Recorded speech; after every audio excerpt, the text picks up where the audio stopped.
bahwa ini meringati tahun baru itu jelas salah ini. Ini bukan tahun baru ini. Tahun terakhir. Karena ini tanggal 29 ya. 29. Jadi ini meringati akhir tahun. Tapi karena rektornya itu orang bejo, dalah itu enggak ada yang nyoal kesalahannya. Jadi ini orang pinter sama orang bejo itu hebat orang bejo. Saya ini orang pinter, maka tahu kalau ini itu akhir tahun, bukan awal tahun. Tapi saya ada orang bejo, pinter saya tidak terekspos, sehingga orang tetap saja bilang ini peringatan awal apa? Tahun. Jadi menang orang bejo gitu. Ini akhir tahun apa awal tahun? Hari ini akhir tahun, berarti ini peringatan apa? Akhir tahun. Hanya orang bejo yang kesalahannya tidak dikoreksi. Jadi ini alhamdulillah. Jadi ya tapi ini kesalahan yang tidak maksiat. Insya Allah dimaafkan Allah Subhanahu Wa Taala ini karena kesalahan itu ada dua, ada kesalahan yang maksiat, ada kesalahan yang tidak maksiat. Saya punya komitmen terhadap agama ini. Baik tadi yang dikatakan Pak Rektor. Ada unsur ulama, ada unsur habaib, ada unsur pengusaha, ada unsur birokrat. Di antara kenangan-kenangan saya dari Syekhina guru kita bersama Kiai Haji Maimun Zubair, beliau itu sering dawuh, sering ngendikan, dan itu saya sampaikan juga ketika 7 hari wafatnya Agus Robah, cucu Mbah Maimun, putra Agus Subah. Di antara yang beliau katakan itu adalah sok hak agama itu sing gawe pegawai negeri.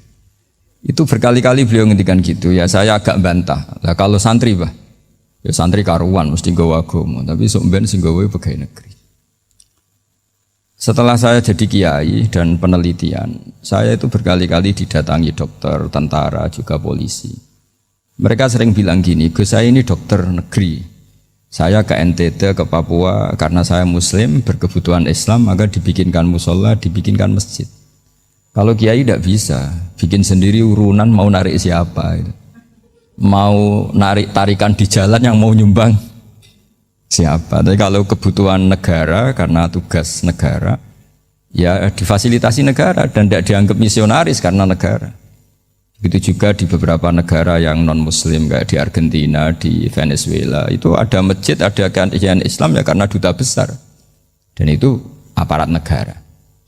Disinilah kearifan para ulama berkoalisi dengan umarok dengan makna yang positif bahwa agama ini harus ditopang umarok, sistem negara. Tentu di situ ada tentara, ada polisi, ada macam-macam. Kita sebagai kiai juga enggak berdaya di depan para bandar narkoba apa-apa kalau enggak ada BNN. Kita mau apa dengan korupsi kalau enggak ada KPK. Sehingga kearifan para guru-guru kita, mulai Mbah Maimun, bapak saya sendiri, NU, Muhammadiyah, semua ormas-ormas Islam itu pasti maulah kerjasama. Karena kita siapa kalau enggak kerjasama? Dan di antara pesan Rasulullah SAW adalah yaduwahi ma'al jamaah. Jadi apa ya, kebersamaan itu sudah berkah. Fa inna yadawahi ma'al jamaah. Jadi berkah. Lalu kenapa saya kalau ngaji bawa kitab? Ini agak sebetulnya itu lazim. Lazim itu suatu yang harus. Tapi karena kelamaan mubalek itu tidak pakai kitab. Seakan-akan bawa kitab itu yang aneh. Sebenarnya aneh mereka. Karena begini logika simpelnya ya. Umat Nabi ini berhak dapat apa coba? Berhak dapat warisan yang paling luhur, paling hebat, paling jernih. Apa itu Quran dan hadis? Pertanyaannya, siapa yang paling punya hak otoritatif untuk menerangkan Quran hadis? Ulama. Ulama yang mana? Ya yang kapabel, yang sudah diakui dunia kayak Imam Ghazali, Imam Bukhari, Imam Syafi'i. Artinya kalau kita tidak pakai materi itu ulama mendapat pikiran kita, bukan mendapat pikiran mereka. Saya ulang lagi, kalau kita tidak pakai materi yang otentik, yang orisinil, ulama umat ini mendapat pikiran kita, bukan pikiran mereka. Maka saya berusaha supaya teman-teman atau semua umat Islam dapat pikiran-pikirannya Imam Ghazali, pikiran-pikiran Imam Bukhari, pikiran-pikiran Abdul Qasim Al-Junaidi, kejernian-kejernian Abu Yazid Al-Bustami. Kejernian itu diantaranya adalah misalnya makalah yang menurut saya itu makalah yang super. Jadi untuk ngadepi krisis karena COVID atau karena apalah, itu lama dulu sederhana sekali. Beliau-beliau punya rumus yang mungkin jarang didengungkan orang, tapi saya akan kampanye rumus ini. Al-istighna, hakikatul istighna, itu adalah al-istighna anis syai' labihi. Jadi pemenuhan kebutuhan yang sebenarnya adalah kita berusaha menghindari sebanyak mungkin kebutuhan yang sekunder, yang enggak penting. Bukan memenuhi semua yang kita inginkan. Jadi misalnya begini ya, kalau kita lapar, itu keinginan kita itu makan enak apa asal makan? Tentu jawabannya asal makan yang sehat. Tapi kalau nuruti nafsu kita, makannya yang enak, teman makan ya enak. Terus di warung yang favorit. Ini kan satu kebodohan. Kenapa untuk makan saja butuh definisi sekian banyak? Yang kita harus kecewa, warung favoritnya bisa sudah tutup. Atau kita ke sana harus macet. Ribet. Yang benar-benar arif dan bijaksana itu adalah al-istighna anisya. Sesuatu yang tidak mendesak itu jangan jadikan kebutuhan.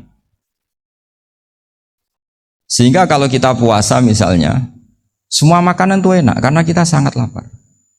Sehingga Abul Qasim Al-Junaidi ketika ditanya, ma'idamu to'am, lauk makanan itu apa? Jawabannya lucu, alju, lapar. Kalau kamu lapar ya semuanya enak.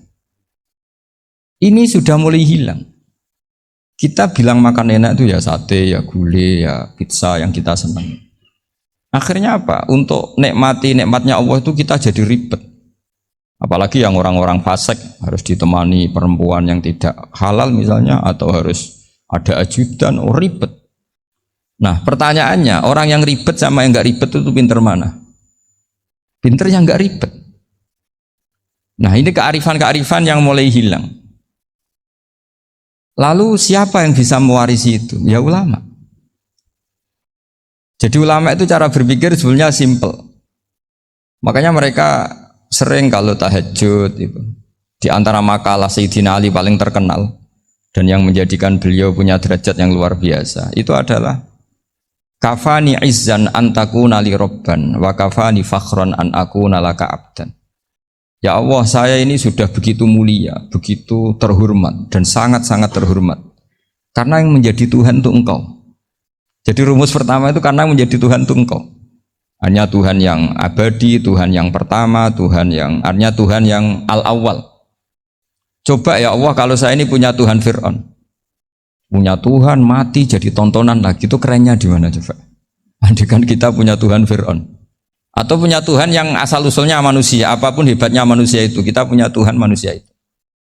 Tuhan yang lapar, yang kalau nggak makan mungkin pingsan, mungkin bisa kena COVID, nanti Tuhannya diisolasi, kayak apa? Makanya ketika Tuhan Allah menyindir ketuhanan selain Allah itu, Allah hanya menyindir dengan kalimat sederhana, karena yakulanit to'am, yang kamu tuhankan itu masih makan. Hanya kalau nggak makan ya lemes. Jadi lama-lama ada orang gini, alhamdulillah tadi Tuhan mampir ke saya, kelihatannya lapar, setelah tak kasih makan sehat lagi.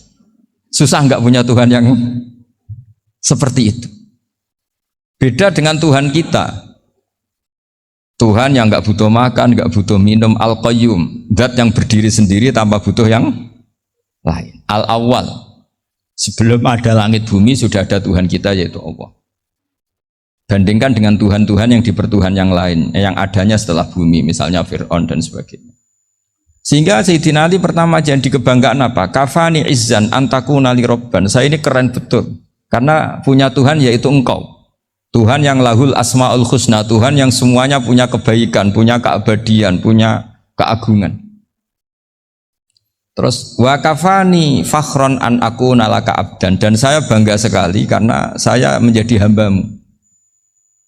Kalau saya jadi hambanya Pak Rektor ribet kan, sudah tak hormati ternyata nanti tidak rektor, ya kan ribet kan. Terus pokoknya ribet, jadi budaknya manusia itu ribet. Makanya ada seorang wali datang ke temannya yang jadi presiden atau jadi raja. Datang ke situ karena tidak punya uang, mau minta uang karena temannya raja. Setelah sampai sana ternyata temannya ini karena orang soleh pas berdoa, ya Allah saya minta ini, minta ini, minta ini. Terus si wali tadi pulang. Kenapa kamu pulang? Ternyata dia sama, masih minta-minta kayak saya. Jadi sederhana deh. Sama-sama minta kamu, minta zat yang kamu mintain katanya. Jadi dulu itu orang itu sebegitu dekat dengan Allah. Sehingga si raja ini terus ketemu wali tadi, tanya, kenapa kamu menyepelekan saya padahal sekarang saya raja. Terus ditanya sama wali tadi, karena temannya, kalau kamu di padang pasir tidak bisa minum dan harus minum 1 gelas, dengan ongkos kamu harus mengasihkan semua kerajaan kamu demi minuman itu. Pilih mana, minuman apa tetap jadi raja? Ya saya milih bisa minum. Saya tidak raja tetap hidup, tapi kalau nggak minum mati. Bagaimana Anda bangga dengan satu kerajaan sing la yusawi kak samain, yang tidak sama dengan segelas air.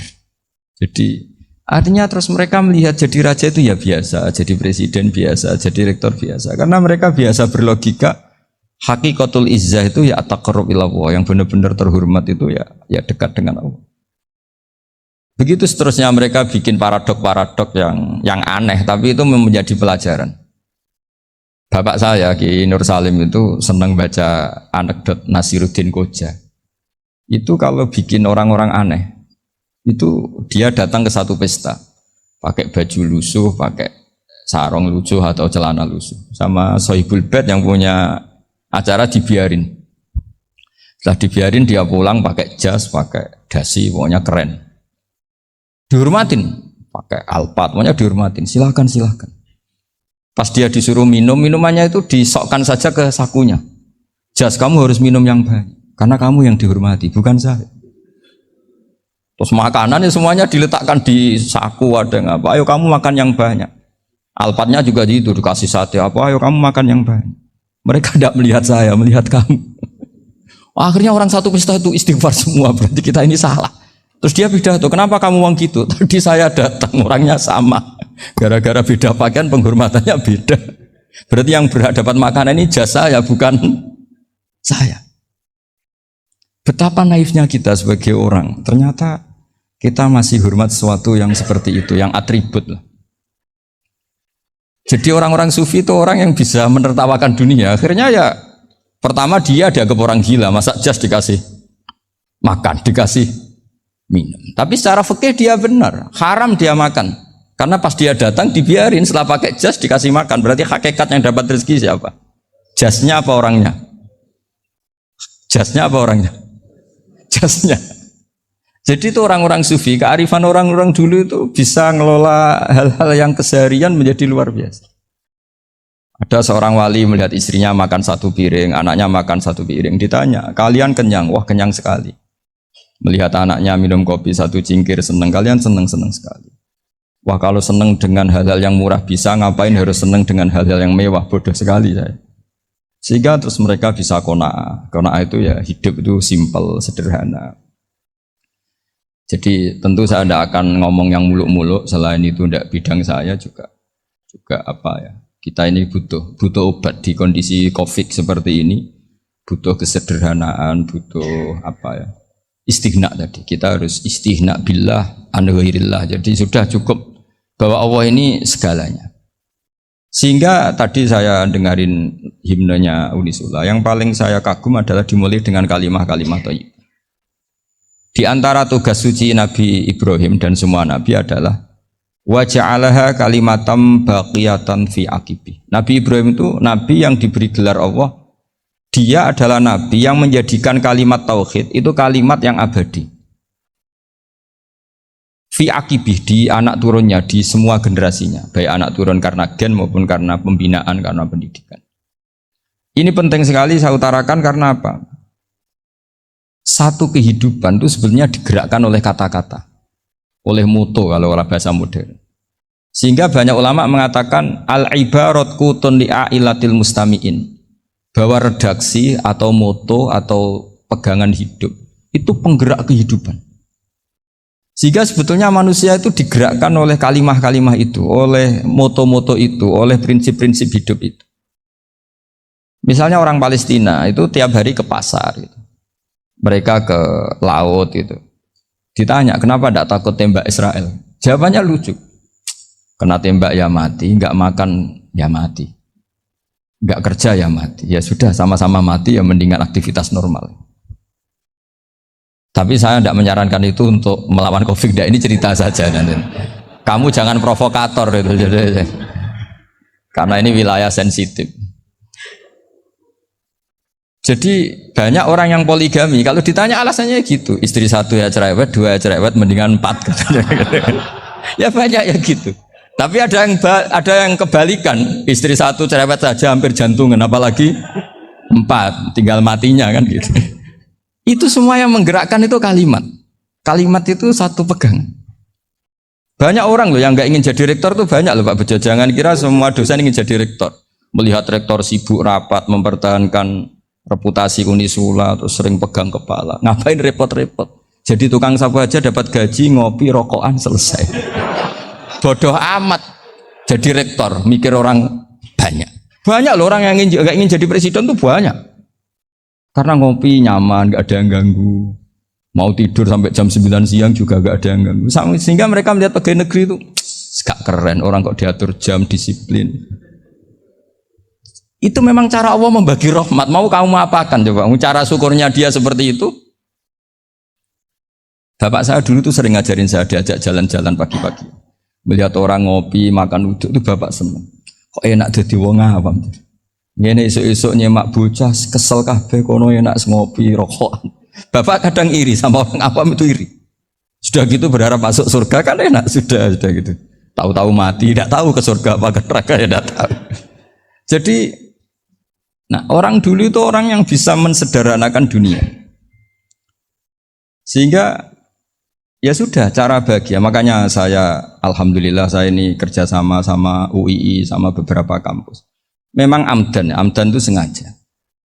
Kampus itu ya punya sistem yang nggak bisa mewakili sistem kiai. Kiai juga punya sistem yang nggak terwakili oleh kampus juga sebaliknya saling melengkapi. Saya sering ketemu rektor UII, rektor kampus-kampus Islam. Mereka cerita, Gus pendidikan pondok harusnya dimodernkan gini-gini. Saya bilang, kalau pondok modern kayak kampus itu nanti saya ketemu Allah tidak bisa jawab. Kenapa Gus? Saya beri contoh gini. Kalau misalnya perempuan perawan lah atau apa saja, pokoknya perempuan, mau tanya tentang menstruasi atau haid. Kalau semuanya sistem kampus, dia harus kuliah dulu. Registrasi dulu, kuliah dulu, bayar dulu. Dan dapat jawabannya nunggu mata kuliah pas itu. Bandingkan kalau sistem pondok, saya tuh sering ke pasar sama anak saya dicegat sama ibu-ibu.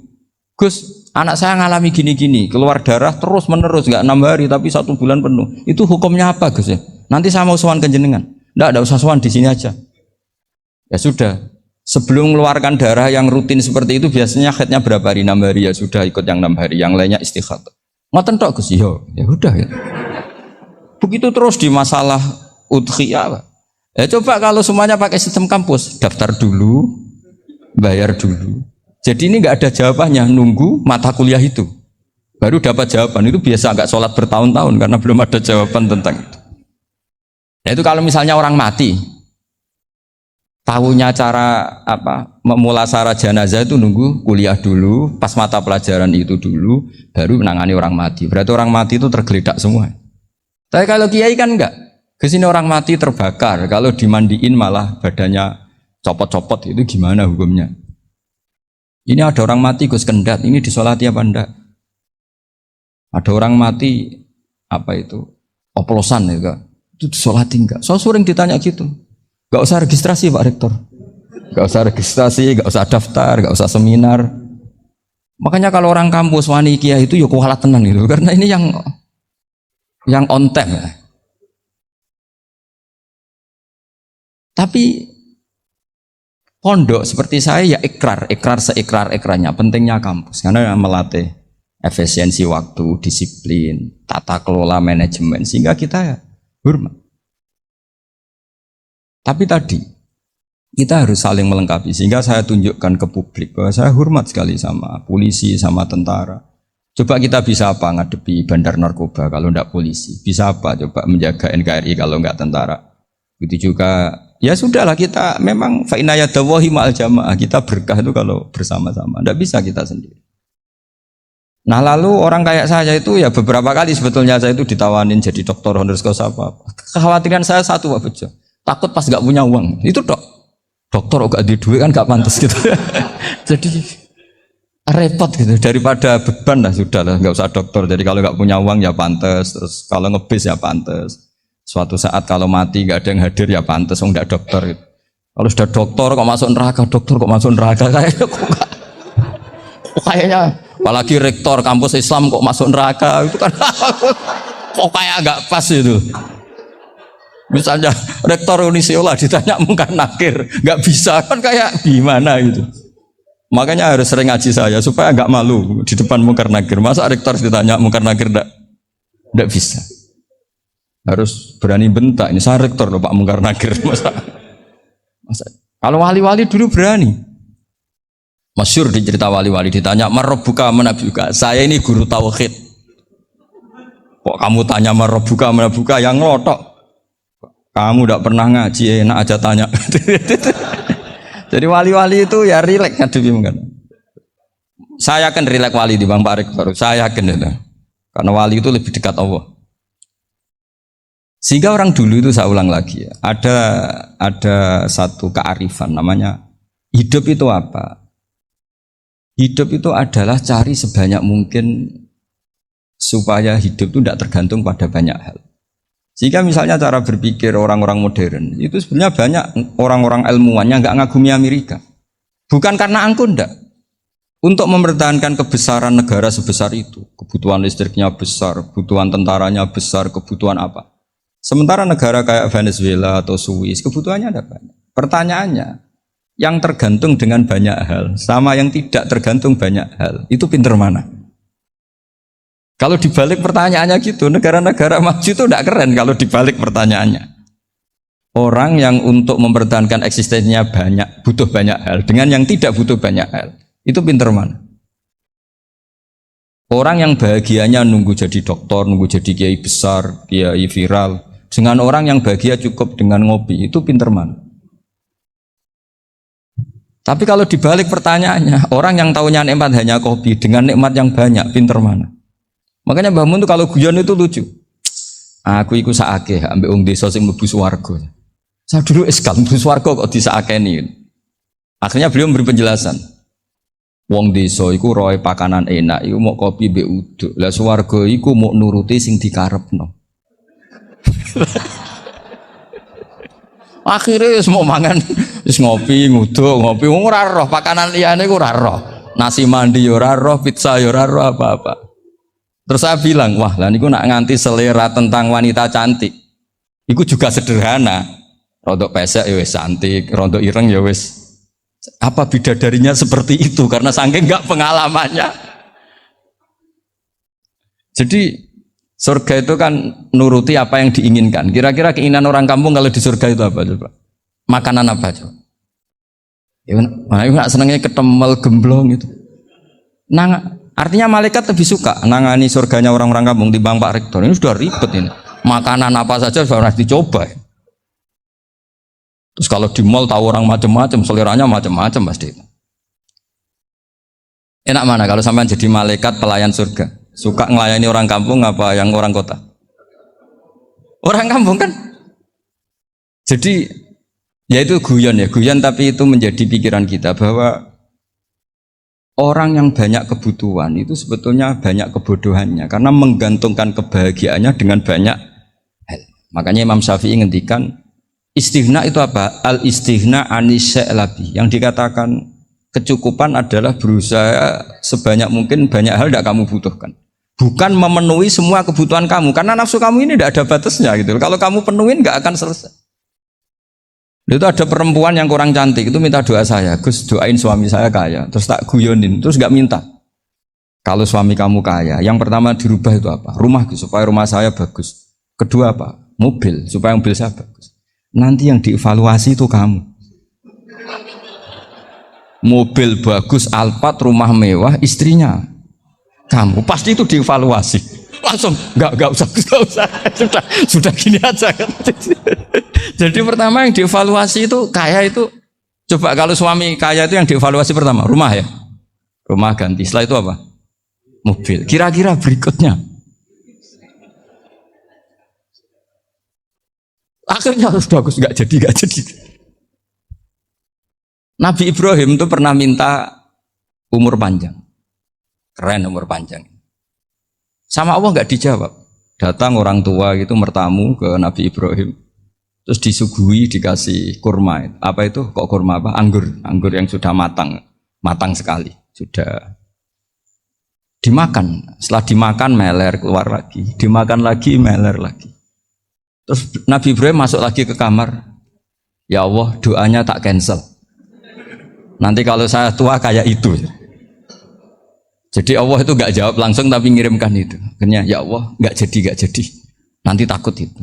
Saya pernah ngalami jadi kiai tadi ada ibu-ibu ya kurang ya nggak pati cantik lah. Suaminya tuh miskin sekali. Minta doa saya supaya kaya. Bareng tak kasih pertimbangan itu udah nggak usah nggak jadi itu. Jadi itu kearifan. Tapi kearifan ini harus kita tanamkan. Saya nggak bisa membayangkan Indonesia yang besar ini. Andai kan tidak ada qanaah. Nerimo ing pantum. Coba sekarang ada Covid. Andai kan Indonesia tuh kayak Perancis. Saya beberapa kali punya tamu orang yang hidup lama di Perancis, bahkan dapat istri orang Perancis. Itu dulu gak begitu mencintai Indonesia. Tapi setelah di Perancis 2 tahun, wah Indonesia hebat. Di Perancis tuh kata dia kalau cerita, semua kebutuhan masyarakat itu dibebankan ke negara. Apa saja minta negara, apa saja nyoal negara. Sementara Indonesia coba kalau Indonesia mengalami seperti ini kok tidak ada qanaah rimo ing pantum, bisa kios Indonesia. Orang miskin nyalahkan negara, kelaparan nyalahkan negara, apa saja. Tapi barokahnya dididik kiai jogeman nyalahno wong liya. Urip pun romo ing pandum, diame. Sampai gak ngerti kalau Covid. Banyak tuh orang-orang kampung itu, orang lugu-lugu itu. Mbah niki saking Covid, salam ning Covid muga-muga umure panjang. Dikira Covid itu nama orang yang ahli sosial itu. Mbak niki dana saking Covid. Matur nuwun sampai no salamku muga-muga umur panjang. Bingung kan yang nganterin ini. Ini gimana yang mau menjelaskan nih? Memang nggak paham. Ribet kan. Tapi saya pastikan bahwa dengan keadaan seperti ini kita bahagia, kita stabil itu jelas barokahnya kalimat tadi. Moto tadi atau pegangan hidup tadi. Makanya disebut al-ibarat qutun li'ailatil mustami'in. Bahwa redaksi atau kata-kata atau pegangan atau filosofi hidup, apalah namanya itu adalah penyemangat. Penyemangat. Karena kata-kata ini memang luar biasa. Ketika sahabat perang demi kebenaran, zaman itu ya pasti benar karena yang dibela Nabi. Dulu itu kan enak zaman Nabi, yang dibela mesti benarnya, musuhnya mesti salahnya. Jika dulu itu memang harus tegas. Kalau sekarang mau tegas gimana? Yang kamu bela tidak mesti benar, musuhnya tidak mesti salah. Ribet kan kalau misalnya saya tukaran sama Pak Rektor, kamu mau bela mana kan bingung. Saya tidak mesti benar, saya tidak Nabi. Pak Rektor apalagi nggak mesti benar lagi kan? Ribet kan? Jadi kalau kita mau perang sekarang itu mau pede gimana? Enggak. Makanya banyak ulama sekarang tuh mau tegas tuh gak berani karena ya banyak hal yang abu-abu lah wilayahnya, misalnya pilihan presiden atau pilihan bupati, pilihan menteri. Kamu mati-matian bela itu, yang kamu bela tidak mesti benar, musuh kamu tidak mesti salah. Misalnya pilihan bupati, wah ini kabupaten ini baik kalau bupatinya ini, yang satu bilang ini, terus tim suksesnya kamu tanya, kamu yakin? Ya tidak juga. Lah kenapa semangat? Kan saya botohnya paling alasannya ya itu aja, bukan yang lain. Beda dengan zaman Nabi, Nabinya mesti benar, Abu Jahalnya mesti salah. Kan enak aturan mainnya jelas. Singkat cerita dalam perang itu banyak sahabat yang ngalami luka, ngalami apa. Kemudian curhat ke Nabi, ya Nabi gara-gara derekkan jenengan, ngikuti jenengan saya harus ngalami seperti ini, seperti ini. Ngiranya orang itu diapresiasi sama Allah keluarnya. Ternyata sama Allah gak diapresiasi. Malah diturunkan ayat intakunu ta'lamuna fa innahum ya'lamuna kama ta'lamun wa tarjuna minallah ma'ala yarju. Kalau kamu sakit karena perang, orang-orang kafir itu ya sakit. Itu saja berani padahal demi kekafiran. Wa tarjuna minallah ma'ala yarjun. Padahal kamu punya nilai lebih yaitu berharap kepada Allah yang mereka tidak punya. Saya jadi kiai itu ya kadang mangkel. Karena yang benci ya benci, yang seneng itu ngel-ngel loh kayak Pak Bejo. Jadi semuanya ribet. Nah iya, yang benci ya ganggu, yang seneng ya ganggu, tambah nemen. Seribet. Tapi kalau sudah ingat bandar narkoba, mereka berhadapan dengan polisi, kadang ditembak karena kesalahannya terlalu fatal. Antar persaingan mereka juga bisa tembak-tembakan karena merebut pasar narkoba. Itu saja mereka berani. Kok kita yang jadi kiai kadang dicium tangannya, dihormati gak berani, hanya takut apa ya, musibah-musibah kecil lah, atau problem-problem kecil. Nah iya, kalau kita bandingannya gitu. Kalau kamu mau tahajud kedinginan, itu masih nanti dihisab Allah itu gitu. Maling ayam itu keluar malam-malam, hanya dapat ayam. Itu gak takut dingin. Ya gak takut digebuki masa. Kamu mau tahajud saja takut dingin. Makanya nanti hisabnya orang soleh itu nanti dijajarkan orang dolim. Terus diperbandingkan. Wah itu habis kamu kalau itu. Jadi misalnya Unisola mau rapat, tapi ini malam, kalau malam dingin nanti sama masuk angin. Anak-anak pang di perapatan aja berani kamu. Kalau sudah perbandingannya gitu tuh ribet kita nanti. Makanya itu kalimat itu moto atau filosofi hidup. Sehingga diulang lagi nasihat itu. Iyam saskum korhun fakodu masal koma korhum mislu. Kalau kamu kena luka, orang-orang yang nggak benar juga akan kena luka. Itu aja berani demi ketidakbenaran. Masa kamu demi kebenaran enggak berani? Akhirnya orang itu, ya itu kalimat, itu heroik. Makanya kita ini penting ya. Makanya tadi himne Unisola dimulai kalimat thayyibah. Karena kalimat ini yang menjaga kita kalimat ini. Misalnya tentang Tuhan. Kenapa orang Islam imannya kokoh seperti ini, termasuk yang sudah hidup di Amerika, di Australia, di mana-mana. Itu ya barokahnya ajaran atau barokahnya kalimah. Saya sebut kalimah saya pakai bahasa santri. Karena la ilaha illallah itu dalam tradisi santri disebut kalimatu haqqin alaiha nahya wa alaiha namut wa alaiha nub'ats. Ada yang riwayat wa biha nub'ats insyaallah taala minal aminin. Kenapa mereka di mana-mana meskipun sekolah di Amerika, di Australia, bahkan di Uni Soviet tetap mukmin? Itu barokahnya ajaran yang benar. Allah itu siapa? Tuhan. Tuhan itu sifat dasarnya apa? Awal. Dia harus wujud awal sebelum makhluk yang lain. Sehingga ketika ada negara yang maju, yang tertib, manajemennya tertib, masyarakatnya makmur, tapi punya Tuhan yang tidak seperti itu, tidak awal, itu sudah gak nyaman. Karena ndaklah keren Tuhan saya, karena Tuhan saya itu al-awwal, zat yang pertama. Tuhan saya keren lah, zat yang gak mati. Tuhan yang gak mati, yang gak pernah mengalami kematian. Sehingga tontonan atau yang dilihat kenikmatan-kenikmatan yang lain ini tidak mengubah dia pendirian tentang Tuhan. Karena mantapnya satu kalimat tadi, bahwa Tuhan itu ya harus satu, harus awal, harus tidak mati, tidak rusak, tidak mengalami apa-apa yang membahayakan. Sehingga ketika ditawarin Tuhan yang lain, meskipun menjanjikan secara finansial atau kemakmuran, mereka gak tertarik. Itu coba, itu barokahnya makmur apa barokahnya ajaran? Barokahnya ajaran. Sering negara Islam itu kalah makmur dengan mereka, tapi barokahnya ajaran ini tetap apa? Tetap Islam. Makanya Nabi Ibrahim, Nabi yang sukses bikin wa ja'alaha kalimatam baqiyatan fi aqibi. Sehingga kita ini bekti sama orang tua misalnya, itu ya karena ajaran. Suwargamu itu karek wong tuamu. Nak wong tuamu ridho, Allah ridho. Nak ora ridho, Allah ora ridho. Ridho wa fi ridhol walidain wa sakhatu wa sukhtu wa fi sakhatil. Sehingga ketika ada orang tua yang agak brengsek gitu, anak-anak tetap hormat. Punya orang tua yang miskin, yang sudah miskin, tukang tombok nomor, banyak kan di kampung gitu. Ya tetap hormat. Coba kalau dari awal kita ngajari orang tua kamu hormati ya, kalau baik, kalau tidak usah. Bisa geger Indonesia. Tapi barokahnya ajaran-ajaran itu Indonesia tertib karena ada ajaran.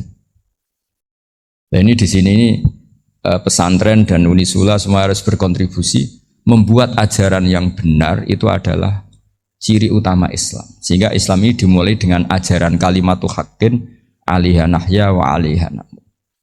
Sehingga kita tenang seperti ini. Saya ini termasuk kiai yang tenang. Meskipun kata orang banyak saya ini kiai besar, tapi termasuk kiai yang paling tenang. Termasuk yang paling tenang. Karena saya ini pakai mazhab orang-orang hebat. Saya berkali-kali cerita, orang kayak Imam Syafi'i itu orang yang luar biasa. Saya berkali-kali cerita, orang yang tadi nyium tangan kamu ya Imam Syafi'i di belakang tuh ngerasani kamu, menghujat kamu. Jawabannya enak saja. Berarti saya alhamdulillah orang yang wibawa. Buktinya di depan saya nggak berani. Jadi enteng saja. Diceritain sebagian kampung, sebagian separuh dari warga kamu itu nggak suka kamu. Ya bagus lah nggak suka saya, nggak akan utang duit saya. Di mana-mana orang utang tuh karena teman dekat. Kalau nggak seneng pasti minimal nggak utang, nggak pinjam mobil, nggak pinjam apa. Berkah mana yang seneng sama yang gede? Jadi dianggap enteng saja. Semua yang dialamin dianggap enteng saja. Misalnya punya istri pemarah, ya baguslah marahin suami. Kalau marahin tonggo malah ribet. Jadi kamu harus terima kasih kalau dimarahin istri.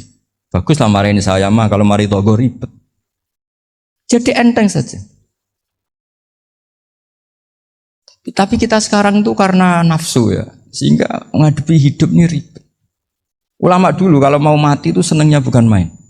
Sudah lama saya ini ingin gak maksiat. Kayaknya gak maksiat paling efektif itu mati. Ya tidak apa-apa Gusti, kalau sebaiknya mati ya mati aja. Enteng saja. Jadi melihat kematian itu akhir dari segala keburukan atau potensi keburukan. Apapun baik kita sekarang, suatu saat mungkin kita gak baik. Yang bisa menghentikan ketidakbaikan atau potensi ketidakbaikan itu apa coba? Mati kan? Berarti mati itu mengerikan apa menyenangkan? Mesti kamu tidak berani menjawab. Meskipun secara ilmu kamu berani, tapi secara rasa agak berani kan?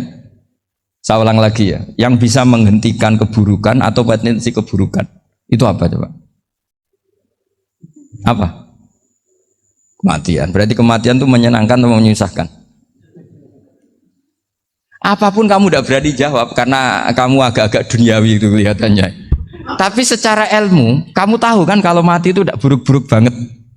Karena apa? Itu akhir dari segala keburukan. Sehingga Nabi ngajarkan kalimat itu begitu luar biasa. Allahumma ahyini maka natil hayatu khairan li wa tawaffani maka natil wafatu khairan li. Nabi melihat dunia itu begitu indah. Ya Allah, kalau saya ini hidup, anggap saja hidup ini ziyadatan li fi kulli khairin, menjadi modal saya menambah segala kebaikan.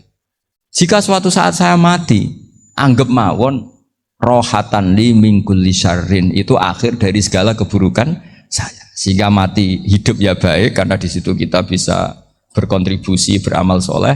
Mati juga baik karena mengakhiri segala keburukan. Nabi nate ngendikan lagi, ajaban li amril mu'mini inna amrahu kullahu khair. Orang mukmin itu mengagumkan, semuanya baik.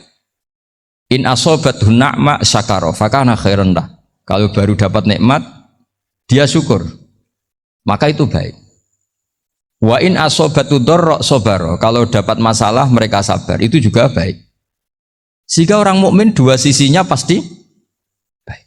Itu juga kalimat, maksudnya moto atau pegangan hidup. Nah berikut ini saya beri contoh, ini kenangan saya, ini contoh terakhir. Masalah jadi orang terkenal maupun tidak. Di sini dicontohkan Imam Ghazali di halaman 367 di kitab saya 367, juznya 3 di kitab Ihya Ulumuddin. Di sini beliau cerita betapa untuk menjaga ikhlas sebaiknya orang itu tidak terkenal, tidak syuhrah, tidak terkenal. Oke, itu kita sepakat ya, karena kalau terkenal mungkin orang dipaksa publik dengan tanda kutip untuk selalu berbuat baik, tapi karena jaim lah, jaga image atau apa. Tapi ketika dibalik pertanyaannya, kamu rela yang terkenal itu orang nggak benar, sementara yang orang benar itu nggak terkenal. Lalu masyarakat tahunya yang tidak benar. Kalau pertanyaannya dibalik gitu, orang baik wajib terkenal enggak? Kalau pertanyaannya dibalik seperti itu, dokter yang benar tidak terkenal, yang malpraktek terkenal. Kamu ingin kondisi seperti itu? Gak ingin kan? Kampus yang bagus gak terkenal, kampus yang bagus gak terkenal, yang gak bagus. Nah, artinya apa? Gara-gara olah kata, olah pikiran, ini logika jadi rubah. Lagi-lagi apa? Jawaban itu ada di kata-kata sebetulnya. Makanya bab-bab seperti ini tidak usahlah kita berdebat, berpolemik. Sebaiknya orang itu humul, menutup diri, apa sebaiknya orang terkenal, itu nggak perlu seperti itu. Sudah terserah Tuhan saja. Makanya saya mulai dulu ngaji sampai sekarang itu ya tidak punya punya ikon tertentu atau punya website tertentu, enggak. Sudah terserah pangeran. Sudah. Saya enggak Saya juga tidak sok suci materialistik atau enggak ya tidak mikir saya. Bukan apa-apa ya karena saya ini kiai, jadi biasa urusannya sama Allah, tidak sama makhluk. Jadi pusing kalau sama sarah-sarahnya makhluk itu pusing. Meskipun rektor kalau nasihati saya pasti tidak saya terima, itu tetap makhluk itu sudah ada ngefek kalau saya itu sudah ada itu. Bukan karena saya sombong, ya memang makhluk betul gitu, bukan. Cuma nasibnya bejo aja, tapi makhluk tetap makhluk. Saya beri contoh ya. Ini makalah yang ditulis Imam Ghazali. Ya, i'lam aslahaka Allah anna aslal jah wa intisarus sayyid atau sayyidi wal istihar. Wa huwa mazmum itu. Balil mahmudu al-khumulu illa man saharahu wa ta'ala linasri dini min ghairi takallufi talabi syuhrati minhu. Jadi kalau kamu ingin ibadah kamu selamat ya kamu jangan terkenal. Tapi resikonya adalah kalau kebaikan itu tidak terkenal maka enggak dikenali. Kalau enggak dikenali berarti masyarakat hanya punya percontohan yang tidak baik karena yang baik tidak terkenal. Jadi itulah ulama-ulama dulu. Jadi apa-apa itu dibanding-bandingkan. Kemudian nanti kelihatan, jawabannya itu kelihatan. Jadi ulama dulu itu biasa ngarang misalnya afatun nikah, sisi negatifnya nikah. Harus ngurmat istri, harus macam-macam, kalau terlantar itu ya dosa. Seperti tadi Pak Marsudi cerita, kalau orang ngapalkan Quran itu takut lupa, kalau lupa itu jadi dosa. Pertanyaannya, kalau semua orang takut lupa, takut dosa, semua orang nggak hafal Quran karena potongan-potongan lupa. Cara berpikir tidak seperti itu. Kalau berpikir ya namanya hafalan ya inginnya hafal, kan nggak ingin lupa. Nah nanti kalau takdirnya lupa karena hal-hal yang dimaklumi oleh syariat itu nggak yang termasuk dosa. Yang dosa itu lupa takliwiri udrin syar'iyin, lupa yang tidak ada sebab yang apa? Syar'i. Tapi lupa bawaan EQ-nya tidak bagus, lupa bawaan sering dibentak. Oh itu nggak masalah karena bawaannya orang tertekan itu ya lupa. Coba kamu hafal Quran, terus punya kredit jatuh tempo, pas hari itu aku yakin nggak cerdas sudah. Itu bawaannya orang tertekan itu pasti lupa. Jadi ya saya teruskan ya. Jadi terus ada makalah yang sangat bagus sekali tentang itu. Saya baca ya. Wa yadullu ala dzalika anna Allah azza wa jalla amaral anbiya'a bi idharil amali lil iktida wa khassahum bi mansibin nubuwah. Wa la yajuzu ayyudhanna bihim annahum khurrimu afdhalal amalen. Jadi orang yang terlalu mendewa-dewakan khumul itu menutup diri. Oke itu baik karena dengan khumul, dengan menutup diri Anda tidak riya, Anda tidak pamer. Tapi kata Imam Ghazali, kamu juga harus ingat di antara syaratnya Nabi itu harus mengumumkan kalau beliau itu seorang Nabi. Harus memaklumatkan kalau beliau seorang Nabi supaya bisa diikuti. Caranya sholat harus diumumkan sehingga Nabi itu mengatakan harus jamaah. Karena dengan cara jamaah itu bisa shollu kama ra'aitumuni sholli. Coba kalau Nabi sholatnya nggak diperlihatkan, kamu harus sholat yang benar. Caranya gimana ya Rasulullah? Itu rahasia. Bingung nggak kira-kira? Bingung nggak? Ya misalnya amal rahasia selalu lebih baik. Terus ada pertanyaan, Nabi ngendikan kamu sholat yang benar, caranya gimana Nabi? Ya itu rahasia. Terus gimana coba? Tapi Nabi ngendikan apa? Shollu kama ra'aitumuni usolli. Ya sudah kamu sholat, niru saya sholat. Berarti Nabi sholatnya diperlihatkan apa disembunyikan? Diperlihatkan. Jadi begitu juga saya berkali-kali bilang, orang tahu kalau itu bidan ya berdasar tulisan itu bidan. Tahu kalau itu dokter gigi ya itu dokter gigi. Jangan sampai gara-gara tidak ada tulisan mau beli alat bangunan di dokter gigi, mau periksa gigi di toko bangunan. Gara-gara apa? Nggak ada maklumat. Nah, di sini ulama-ulama selalu memaklumatkan dirinya. Termasuk Imam Ghazali ketika ngarang kitab dinamai Ihya Ulumuddin, bahwa kitab ini bisa menghidupkan ilmu-ilmu agama yang mulai hilang. Begitu seterusnya. Jadi ini ngaji ya. Jadi orang itu harus ngerti. Jadi jangan nuruti emosi sendiri atau logika sendiri. Bahwa saya suka humul, ya monggo. Agama Islam menyediakan sarana itu. Uzlah itu ya punya sisi kebaikannya sendiri. Tapi syuhrah terkenal asal tidak nuruti nafsu juga punya sisi kebaikannya sendiri. Setidaknya umat ini punya satu master kebaikan yang mudah diakses. Tapi tadi saya ulang lagi, jangan karena hadun nafsi, jangan karena kepentingan pribadi. Makanya di sini disebutkan wa yadullu ala dzalika ay ala syuhrah anna wa ta'ala amarul anbiya bi izharil amal lil iktida. Allah selalu memerintahkan para nabi kalau ngamal kebaikan ya harus dimunculkan supaya bisa ditiru. Yaitu tadi kita tidak bisa bayangkan kan kalau misalnya Nabi menyuruh kamu harus sholat yang benar, kemudian sholatnya Nabi sembunyi. Lalu ditanya, Nabi saya niru siapa? Wah itu rahasia, kamu nggak boleh lihat sholat saya, saat takut tidak ikhlas. Ribet kan? Sehingga jamaah itu statusnya tetap harus. Nah bedanya harus ini ulama berpendapat harus yang apa? Fardu kifayah. Tapi fardu itu maknanya harus. Tapi bukan berarti kalau nggak jamaah sholatnya nggak sah, nggak. Tapi statusnya jamaah tetap apa? Nah barokahnya harus ini orang yang baru sholat, sholatnya langsung benar karena ada yang diikutin. Coba kalau mantan dukun baru sholat terus sholat sendiri, itu mesti mirip mantra itu. Karena dia tidak ada master percontohannya. Tapi barokahnya ada master, orang paling bodoh pun kalau sholat ya benar, karena standar ada komandonya, ada imamnya. Sehingga Imam Ahmad malah berpikir keras, syarat sahnya sholat itu harus jamaah. Cara pikirannya Imam Ahmad keras sekali beliau. Jika kalau orang sholat sendiri kok ada orang lain yang maunya berjamaah harus bayar, orang itu harus bayar demi sahnya sholat. Itu madzhabnya Imam Ahmad. Tapi kalau madzhab Syafi'i hanya mengatakan itu fardu kifayah, yang kalau satu komunitas gak mau melakukan semuanya apa? Bisa. Ya jadi ini sebelum sesi ringan tanya jawab, hanya 2 saja tanyanya, nggak boleh banyak-banyak, nanti nggak pulang-pulang saya. Jadi tak baca lagi biar dapat berkahnya Imam Ghazali. Wa qala qaumun asirru afdalu minal alaniyati. Terus kata sebagian ulama al alaniyah itu afdal minas sirri. Terus diperbandingkan baik yang mana amal dipertontonkan sama anda. Terus kata Imam Ghazali, kalau orang itu bisa jaga tidak riya, maka sebaiknya dipertontonkan karena kebaikan harus yang muncul, bukan yang tidak baik yang muncul. Makanya ketika Unisula memaklumatkan diri sebagai ingin jadi generasi khairah ummah, itu kalau diterjemah itu kan wow, khairah ummah, umat terbaik, itu kan kayak agak angkuh. Tapi nggak apa-apa, itu nggak apa-apa. Masa kita kampanye Unisula siap degradasi moral, kan ya lucu kan. Masa jualan gitu kan ya lucu.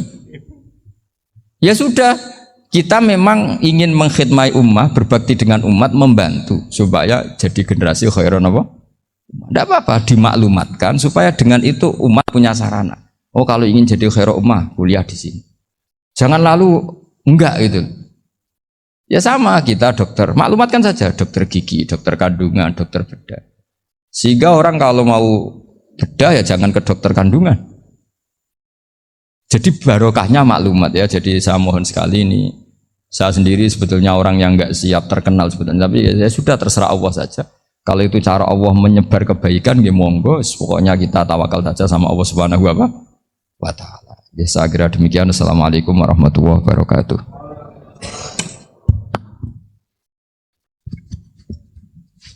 Matur suwun, Gus. Alhamdulillah. Sesi tanya jawab, Gus. 2 ya, ini ada dari Yogi Banjarmasin, satu tipe dengan Ahmad Banyuwangi, satu tipe dengan Rizka Pekanbaru. Yang dari Banjarmasin itu, Gus mohon izin ngaji lewat jarak jauh, baik melalui YouTube maupun lewat medsos. Namun sanadnya bagaimana Gus? Sebab masa kini belum bisa ketemu langsung. Terus Rizka Pekanbaru ini trik mendidik akidah anak sejak dini, pripun? Terus Ahmad Banyuwangi ini bagaimana kaum milenial, karena setipe Gus, generasi XZ yang lahir tahun 2000-an, bagaimana membuat menarik belajar tasawuf bagi generasi anak-anak. Ngomong niku. Tapi setunggal tipe nih tasawuf.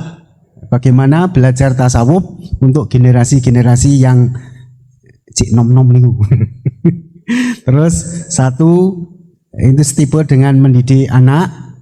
Kemudian yang nomor 2 mohon izin ngaji jarak jauh. sanadnya pripun karena belum bisa ketemu.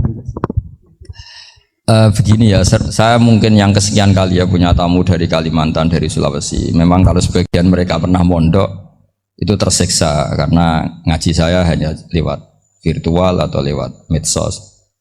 Kebaikan itu pasti sudah benar. Jadi dengan ketemu langsung maupun enggak itu secara sana itu sudah cukup. Cuma ada beberapa kebenaran yang butuh jelimet, butuh tahqiq, itu yang harus ketemu langsung. Tapi kalau yang kebenaran-kebenaran umum itu tidak perlu, karena kebenaran itu bahasa lainnya itu al-ma'ruf, sesuatu yang mudah dikenali oleh akal, oleh nurani, oleh komunitas, oleh sistem sosial. Sementara mungkar itu sesuatu yang aneh. Andai kan tidak ada agama pun, orang akan bilang selingkuh itu mungkar. Andai kan tidak ada agama pun, sesuatu milik siapa harus jelas. Sehingga diaturlah ini istrinya ini istrinya ini barangnya ini. Yang paling berhak make apa ya yang punya kan? Makanya nikah itu disebut ma'ruf. Yang boleh make ya yang punya. Misalnya yang boleh make mobil itu ya yang punya atau yang dapat izin. Itu disebut ma'ruf. Lalu yang nggak punya kok make, itu namanya mungkar. Ya aneh, nggak punya kok make tanpa izin. Sehingga kebaikan-kebaikan seperti ini nggak butuh sanad karena semua orang pasti kenal. Makanya disebut kebaikan itu al-ma'ruf, kemungkaran disebut mungkar. Jadi ma'ruf maknanya arafahul aklu, akal ini mudah menerima. Mungkar maknanya angkarohul aklu, akal ini menjadi aneh. Kan nggak mungkin lah orang yang waras mau ini ada minuman, kalau kamu minum hilang kesadaran, minuman ini halal, itu aneh nggak? Aneh kan? Tapi kalau kebalikannya, ini minuman manfaat untuk stamina, manfaat untuk kesehatan, maka ini halal. Nah agama itu datang dengan sesuatu yang ma'ruf dan menolak sesuatu yang mungkar. Nah kebaikan-kebaikan seperti ini itu Pak Rektor gak perlu sanad karena itu sudah lazim, sudah keniscayaan. Lalu ada kebenaran yang butuh detail. Misalnya begini, wali nikah itu siapa? Wali nikah itu adalah bapaknya dan mbahnya misalnya. Nah kalimat dan mbahnya ini salah kalau dalam fikih Islam. Karena mbah dalam bahasa Jawa itu bisa mbah dari ibu. Sementara dalam otoritas Islam nggak memberikan hak ke mbah dari ibu. Seperti ini nggak boleh. Terus misalnya orang Kalimantan nikahkan putrinya dinikahkan oleh mbah dari ibunya hanya karena berdasar fatwa. Oh kemarin Gus Baha atau Kiai siapa dawuh wali itu kalau nggak bapak ya mbah, wong ini mbahnya. Nah itu butuh detail. Yang dimaksud mbah di bab wali adalah abul ab, bapaknya bapak, bukan sekedar mbah. Nah hal-hal seperti itu mohon sekali untuk tidak kesusu atau tidak tergesa ngambil kesimpulan karena itu butuh fikih yang apa? Detail. Ya butuh fikih yang apa? Detail. Padahal istilahnya sama, wali itu bapak dan mbah. Sehingga dalam kitab-kitab matan misalnya kalau ada fa'ahakul auliya bitazwid abun summa jaddun itu pasti sama Sarah dikritik. Al-aula ayyakula abul ab, seharusnya jangan dikatakan mbah karena kalau mbah memasukkan dari ibu. Yang benar adalah abun fa'abul ab, bapaknya bapak. Nah, jadi kira-kira gitu Pak Rektor. Ganti anjenengan yang menjelaskan ini. Yang kedua, itu kalian ini bagaimana mendidik dan tasawuf bagi generasi milenial ini. Ya kayak tadi tasawuf maupun tauhid maupun ilmu moral apapun itu mudah sekali dididik. Ciri utama agama ini itu ad-dinu yusrun. Agama itu mudah. Mudah itu artinya ya nurani nerima ya gampang, akal ya gampang, komunitas ya nerima gampang. Kayak tadi penjelasan saya tentang Tuhan. Ada orang miskin dari Indonesia, misalnya kuliah di Amerika. Dia mulai kecil tahu yang seharusnya jadi Tuhan itu siapa. Ya yang menciptakan langit bumi, sebaiknya yang jadi Tuhan itu siapa? Ya yang wujudnya paling awal. Kemudian dikasih alternatif Tuhan yang wujudnya ada tanggalnya. Keren nggak misalnya? Kan terus nggak keren. Tuhan sama buminya kok dulu buminya, kayaknya kok enggak lah kayak gitu. Artinya barokahnya logika yang sehat ini kan ya setahu saya hampir jarang kan yang murtad masalah tauhid itu. Kalau moral banyak yang agak nakal, tapi secara tauhid jarang yang murtad karena tanaman logika tauhid itu mantap di Indonesia. Mulai kecil kan diajarin wujud, qidam, baqa, mukhalafatul lihawadisi qiyamuhu fi nafsi. Sama, moral juga gitu. Jom jogeman misoi wong, kan dipisoi sakit enggak? Jangan pernah mencubit orang, dicubit itu sakit. Jadi orang diberi rasa, enggak enak loh disakitin orang, dijotosin orang, ya sudah jangan jotosin orang, enggak enak. Sehingga apa ya, kalau kamu ingin sopan ya disopani ya harus sopan, kalau ingin dihormati harus menghormati orang lain. Sehingga itu tertanam. Makanya bangsa kita termasuk yang terbaik akhlaknya. Kalau musim haji itu dipuji-puji sama sekian negara karena pantangan lah kita nginjek orang sholat, melangkai orang ruko, orang sujud. Kalau orang lain mungkin kan seenaknya. Iya, karena mulai kecil itu dilatih tidak boleh melangkai orang, tidak boleh. Jadi akhlak itu ya diajarkan mulai kecil plus logikanya. Logika itu ya apa saja lah, yang penting menjadi anak kecil itu paham. Dan itu mudah, saya ulang lagi mudah, karena agama ini ad-dinu yusrun, agama ini mudah, jadi mudah difaham. Nggak bisa kamu katakan misalnya tasawuf. Tasawuf itu ya gampang kayak tadi, seperti bapak kalau ngendikan. Makanan yang membuat enak itu karena menunya yang mewah kamu cocok atau karena kamu lapar. Lama-lama orang kan berpikir, ya setiap puasa itu kok tempe enak, tahu enak, tapi kalau sudah buka, sudah kenyang, apa saja semuanya menjadi tidak enak. Padahal kualitas menunya masih enak, tapi gara-gara kenyang menjadi tidak enak. Berarti penyebab enak itu lapar apa menu? Lapar. Jadi apa ya, kearifan-kearifan ini loh yang menjadikan luar biasa. Makanya tadi ada kalimat yang benar, wa ja'alaha kalimatam baqiyatan fi aqibi. Jadi Ibrahim adalah nabi yang sukses menanamkan filosofi kebenaran ke anak cucu. Dah, yang terakhir, dah. Siti Mutmainah dari Undip. Ya. Maunya bergabung tapi karena terbatas, mau izin Gus mengingat mati kebaikannya nopo untuk keluarga maupun pemimpin. Wah, ya bagus lah kalau itu. Kalau di kitab-kitab yang saya baca, ingat mati itu tidak selalu baik, juga tidak selalu buruk. Malah kalau menurut Sayyid Abdul Al-Haddad, khusus yang para pelajar yang mencari ilmu itu nggak baik ibadahnya ingat mati, karena dia harus dinamis, harus mobil. Kalau ingat mati kan terus lemes. Tapi kalau untuk pejabat harus ingat mati, kalau enggak korupsi terus itu. Harus ingat mati. Jadi kalau manfaat bagi keluarga begini ya, saya merasakan. Ini tanya anak saya itu baru tamat aliyah kemarin. Yang satu barusan mondok sarang baru 2 bulan atau 1 bulan. Itu saya kalau bilang ke anak-anak gini, kamu ketemu saya itu harus spesial. Bisa saja bapak besok itu meninggal. Jadi semua hari itu spesial. Karena jangan-jangan ini kenangan terakhir. Nabi itu kalau ngajari orang supaya sholat khusyuk, sholli ka'annaha sholatu muwaddi'in. Kamu sholat seakan-akan itu sholat terakhir kamu. Oh itu mesti serius. Kamu ketemu istri seakan-akan terakhir pertemuan, kayak mau pergi ke New Zealand atau ke Amerika. Oh malam itu spesial karena besok istri saya pergi. Bayangkan kalau itu terakhir mau mati. Sampai ngamuk serasido lah kan gitu. Jadi hikmah ingat mati itu makanya Nabi diantara riwayat ya. Meskipun riwayat ini diperdebatkan, tapi jelas ini satu petua yang baik. Wa'mal li akhiratika ka'annaka tamutuhud, dan kamu beramal untuk akhiratmu seakan-akan besok itu mati. Maka sholat kita akan spesial, hidup kita akan spesial karena kenangan kita terbaik ya sekarang, besok sudah mati. Sehingga anak-anak saya itu sama saya itu senang sekali. Saya juga sama anak-anak sendiri. Karena kesempatan ini tidak selalu ada.